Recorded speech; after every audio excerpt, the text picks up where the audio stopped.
The San Francisco 49ers suffered a frustrating Week 4 loss against the Jacksonville Jaguars, a defeat that left both fans and analysts questioning the team's direction after what had been a promising start to the season. Coming into the game at 3-0, the 49ers looked like one of the NFL's most complete teams, but against Jacksonville, their weaknesses were fully exposed. Brock Purdy returned to action, but had one of his roughest outings as a starter. He committed 3 costly turnovers, including 2 interceptions and a fumble, which shifted the momentum and handed the Jaguars opportunities they capitalized on. Those mistakes proved too costly, especially against a well-prepared Jacksonville team that took advantage of nearly every opening the 49ers gave them. San Francisco also failed to execute in the red zone, settling for field goals when touchdowns were needed, something that has become an uncomfortable trend and raises concerns about their offensive efficiency in critical moments.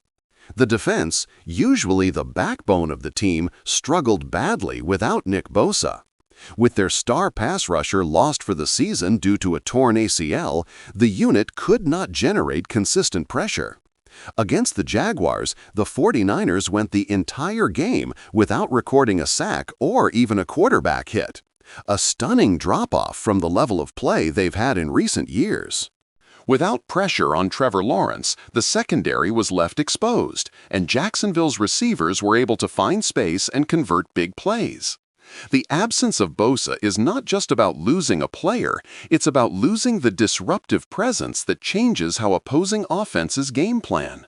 Without him, San Francisco has to find creative solutions to rebuild its pass rush, or they risk being picked apart week after week by top quarterbacks. Special teams also played a devastating role in the loss. The Jaguars' punt return touchdown was a turning point in the game, completely flipping momentum. Poor tackling and lane discipline on coverage units gave Jacksonville exactly the spark they needed. In a league where games often come down to a handful of plays, this breakdown was one of the most glaring and costly.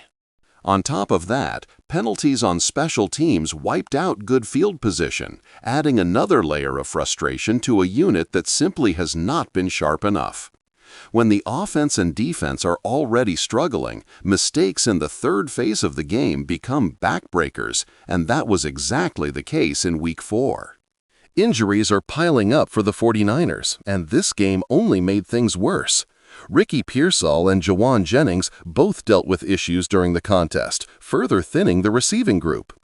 Depth at wide receiver and quarterback is becoming a serious problem, especially with backup Mac Jones also managing a knee injury of his own. These setbacks have forced San Francisco to rely heavily on players who were not expected to take on major roles this early in the season. The coaching staff has to find a way to balance recovery, rotation, and depth chart adjustments to make sure the team doesn't fall apart as the season grinds on. The health of the roster is now one of the most critical storylines moving forward. Coaching also came under scrutiny after the loss. While Kyle Shanahan has proven to be one of the best offensive minds in football, there were questions about game management and adjustments. The offense looked predictable at times, and with turnovers mounting, a safer, more controlled approach may have been the better option. Meanwhile, defensive coordinator Robert Saleh found himself in the middle of controversy with Jacksonville's head coach after the game, highlighting how tensions and distractions can spill over.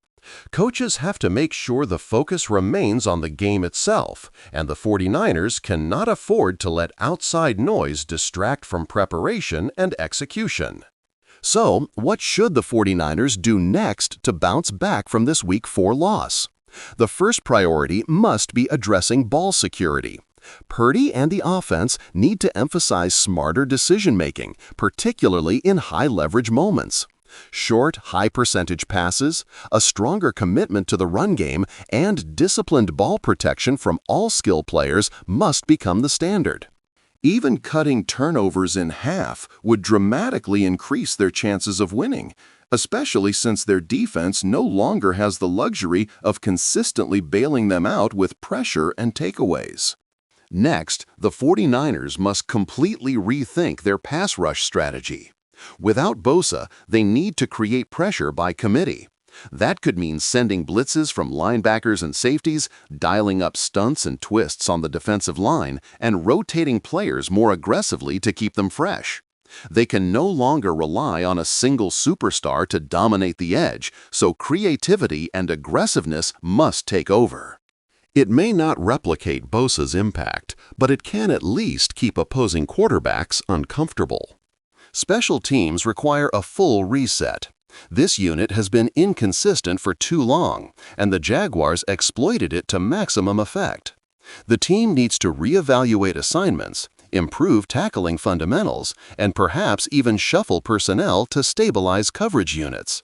In close games, special teams often provide the hidden plays that swing outcomes, and San Francisco must treat this group with the same urgency they give their offense and defense.